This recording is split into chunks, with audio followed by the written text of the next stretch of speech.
Hallo Leute, ich habe letztens ein Video von Angelica gesehen, in dem sie ein Full Face mit den Bestsellern vom schwedischen Sephora gemacht hat. Deshalb dachte ich, es wäre ganz cool, eine Art deutsche Version zu machen. Aber ich hatte noch so ein paar zusätzliche Bedingungen, außer der Tatsache, dass es die Bestseller sein sollten. Und zwar sollten die Produkte auch noch zusätzlich vegan sein und möglichst für meine empfindliche und allergische Haut geeignet. Das heißt, ich musste mir auch vorab nochmal die Inhaltsstoffe anschauen, um zu schauen, ob die Produkte eventuell zu meiner Haut passen. Es sind jetzt im Endeffekt nicht so viele Produkte geworden, weil das tatsächlich nicht ganz so einfach war, was Passendes zu finden. Aber ich werde einfach mit den Sachen, die ich da habe, jetzt versuchen, in irgendeiner Form ein Full Face zu machen und meine ersten Eindrücke mit euch teilen. Ich starte mal mit der Best Skin Ever Foundation von Sephora und ich muss dazu noch erwähnen, dass ich alle Produkte online bestellt habe und so gut es geht versucht habe, mich an Tragebildern und Swatches zu orientieren. Deshalb bin ich jetzt besonders gespannt, ob diese Farbe zu mir passt. Die Foundation wirkt auf jeden Fall relativ cremig und ich packe die mir jetzt einfach mal ins Gesicht. Ich glaube fast, dass diese Foundation ein Ticken zu hell für mich ist, was eine extreme Seltenheit ist. Aber so heiß Gesicht passt eigentlich ganz gut. Die Deckkraft der Foundation würde ich als leicht bis mittel einstufen. Ich glaube, in der Foundation war auch so ein bisschen Ethanol enthalten. Davon merke ich jetzt nicht sonderlich viel, muss ich sagen. Ein weiterer Bestseller von Sephora ist der Best Skin Ever Concealer und den hat mir Sephora selbst empfohlen, passend zu der Foundation, und ich glaube, auch der wird mir ein Ticken zu hell sein. Packen wir das mal drauf. Oh Gott, das sieht wirklich viel, viel zu hell aus. Aber der lässt sich auf jeden Fall ganz gut verblenden. Vielleicht wirkt er dann doch nicht mehr so hell. Ich gebe euch natürlich auch nochmal am Ende ein kleines Feedback zu meinen ersten Eindrücken. Deckkraft ist jetzt nicht allzu hoch. Eine beliebte Eyeshadow Base soll dieser Shake Primer sein, den ich schon ab und zu auf YouTube gesehen habe. Und den muss man, wie es der Name schon sagt, vorher schütteln. Und hier schwimmt ein schwarzer Klumpen drin rum. Ich weiß nicht, ob ihr das erkennen könnt. Ich werfe mal ganz kurz einen Blick auf die Inhaltsstoffe. Ah, hier ist ein Kohlenstoffschwarz drin und das hat sich hier anscheinend so ein bisschen verklumpt und diesen riesengroßen Klumpen gebildet. Aber ich denke dass das eher zu optischen Zwecken drin ist. Und davon gebe ich mir jetzt wahrscheinlich was auf den Finger. Oh, fühlt sich recht silikonig, pflegend fettig an und hat natürlich keinerlei Deckkraft. Was Lidschatten angeht, habe ich mich für eine Palette von Anastasia Beverly Hills entschieden. Und zwar ist das die Mini Pro Pigment Palette Volume 3. Und die fummel ich jetzt hier raus. Oh Gott. Also manchmal sind diese Pappverpackungen so schwierig zu öffnen. Ich hab's. So. So sieht das Ganze aus. Und so sieht das Ganze von innen aus. Ich bin sehr, sehr gespannt, wie die sich auf dem Auge machen wird.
dafür liebe ich Make-up einfach, denn ganz oft denke ich mir, oh mein Gott, was schminkst denn du jetzt schon wieder? Aber sobald alles zusammenkommt, gefällt es mir in den meisten Fällen richtig, richtig gut. Und jetzt würde ich noch ein paar Fake Lashes aufkleben, damit der Look komplett ist. Und da habe ich mich für diese hier von Tarte entschieden. Und zwar ist das die Version Goddess, die auch zu den Bestsellern bei Sephora gehören.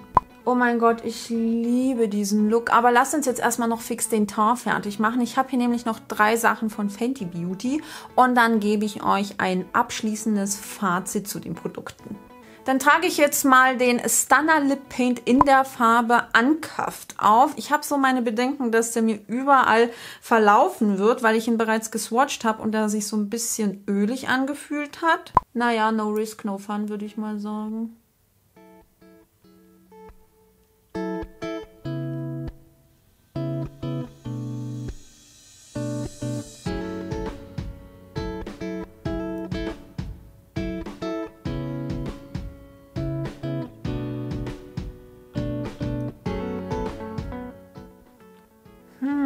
Sehr interessant auf jeden Fall. Definitiv nicht vergleichbar mit meinen Favoriten von Lime Crime.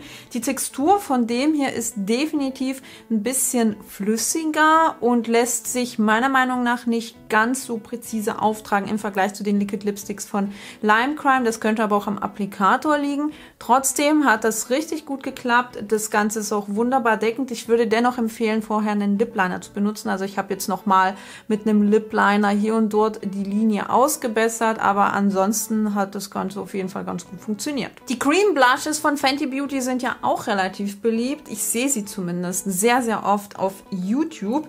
Ich habe hier die Farbe Rosé Latte 10 und hoffe, dass das zu meinem Look passt. So sieht die Farbe aus und hier gehe ich wie immer mit meinem Lieblingspinsel von der Rossmann Eigenmarke rein und dann schauen wir mal, ob dieses Cream Blush den Look gut ergänzen wird.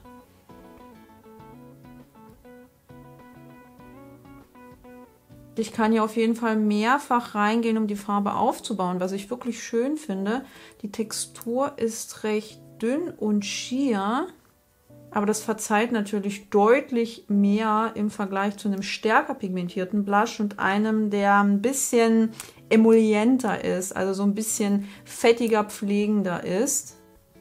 Und zum Schluss habe ich hier noch den Bronzer von Fenty Beauty in der Farbe Butter Biscuit. Den habe ich mir jetzt nicht zusätzlich gekauft, sondern hatte ihn bereits in meinem Besitz und finde ihn wirklich großartig. Ich benutze ihn sehr, sehr regelmäßig und er gehört definitiv zu meinen Favoriten, was Cream Bronzer angeht. Der ist von der Textur ähnlich wie die Blushes, also relativ dünn und sheer. Das heißt, man kann ihn nach und nach aufbauen, ohne zu viel Pigment direkt auf dem Pinsel zu haben. Ich würde ihn sogar als relativ anfängerfreundlich bezeichnen aufgrund dieser Eigenschaften. Und er hat einfach noch so einen zusätzlichen Sheen, so einen leichten Glow, was ich auch sehr, sehr schön an dem Bronzer finde. Ich würde jetzt mal meine ersten Eindrücke zu den Sephora Bestsellern mit euch teilen und fange mal mit dieser wunderschönen kleinen Palette von Anastasia Beverly Hills an. Und ich muss echt sagen, dass ich positiv überrascht bin. Die Lidschatten haben so eine gute Qualität, damit hätte ich niemals gerechnet. Ich habe jetzt natürlich nicht alle Lidschatten verwendet, aber die ich benutzt habe, sind einfach nur top und easy miteinander zu verblenden, easy aufzubauen, haben keinerlei Probleme gemacht. Ich hatte auch keinerlei Fallout. Der Look hat sich fast von selbst geschminkt, kann man so sagen. Aber das hier unten ist so ein gepresster Glitzerlidschatten. Das heißt, mit dem muss man ein kleines bisschen aufpassen, dass man nicht zu viel aufs Auge drauf tut. Ansonsten krümelt er einem etwas runter. Aber ich glaube, das ist einfach völlig normal für solche gepressten Glitzerdinger. Ich finde den ganz schön. Da ließ sich auch easy aufs Augenlid auftragen. Wie gesagt, ist nur ein bisschen runtergekrümelt. Aber qualitativ ist diese Lidschattenpalette einfach nur großartig. Und am Anfang war ich mir auch unsicher, ob ich es schaffen würde, mit dieser Color Story irgendeinen Look zu schminken. Ich finde, es hat ganz gut geklappt und ich werde diese Lidschattenpalette natürlich noch länger auf Herz und Nieren testen. Die Best Skin Ever Foundation und der passende Concealer von Sephora finde ich bisher nur okay. Also die Foundation kann zumindest nicht mit meiner Lieblingsfoundation von Dose of Colors mithalten. Sie sieht ein kleines bisschen cakey und auch etwas Make-up-lastig auf der Haut aus. Also wenn das euer Ding ist, dann wird euch diese Foundation auf jeden Fall gefallen. Die Farbe ist mir aktuell ein bisschen zu hell, weshalb ich sie auf jeden Fall im Winter noch ein bisschen länger tragen werde. Der Concealer ist wirklich nur okay. Er kriecht ein bisschen arg in meine Fältchen rein, was ich bei meinen anderen Lieblingsconcealern überhaupt nicht habe. Also dieses Problem kenne ich eigentlich nicht so arg. Das müsst ihr definitiv bedenken, wenn ihr euch diesen Concealer zulegt. Die Eyeshadow Base hat mir auch ausgesprochen gut gefallen. Die Lidschatten haben sich darauf wunderbar verblenden lassen und man benötigt auch nur sehr, sehr wenig Produkt, weil sie einfach auch wunderbar auf dem Augenlid spreitet. Alle 3 Produkte von Fenty Beauty fand ich vom ersten Eindruck auch großartig, wobei ich den Bronzer natürlich schon länger benutze und da das Blush eine ähnliche Konsistenz und eine ähnliche Performance hat mir das selbstverständlich auch richtig, richtig gut gefallen. Ich finde beide Produkte wunderbar anfängerfreundlich, also wenn ihr so ein bisschen Respekt habt vor Cream-Produkten, dann schaut euch diese hier unbedingt mal an. Die verzeihen sehr, sehr viel, weil man die wirklich wunderbar nach und nach aufbauen kann. Dieser Stunner Lip Paint hat mir auch sehr, sehr gut gefallen. Ich habe ja anfangs erst gedacht, dass er so ein bisschen verschmieren würde, aber der ließ sich wirklich ohne Probleme auf die Lippen auftragen, ist wunderbar deckend. Ich würde euch jedoch empfehlen, vorher noch einen Lip Liner aufzutragen, weil man mit dem Applikator jetzt nicht allzu präzise arbeiten kann. Vom Tragegefühl ist auch sehr, sehr angenehm, nicht so extrem matt, wie man das vielleicht von anderen Liquid Lipsticks kennt. Der hat eher so ein Satin-Finish. Also wenn ihr eher trockene, super matte Liquid Lipsticks nicht so mögt, dann schaut euch die hier unbedingt mal an. Diese Lashes von Tarte gefallen mir auch richtig, richtig gut. Die ließen sich ohne Probleme zurechtbiegen, aufkleben und sind jetzt nicht so schwer auf dem Augenlid. Die werdet ihr definitiv noch öfter in meinen YouTube-Videos sehen. Und das war's schon mit meinem Full Face of Sephora Bestseller. Schreibt doch gerne unten in die Kommentare, ob ihr eines der Produkte bereits ausprobiert habt. Ich bin immer sehr, sehr neugierig darauf, welche Erfahrungen ihr mit den Produkten gemacht habt. Und ansonsten sehen wir uns dann im nächsten Video. Ich wünsche euch einen wunderschönen Tag und Tschüssikowski!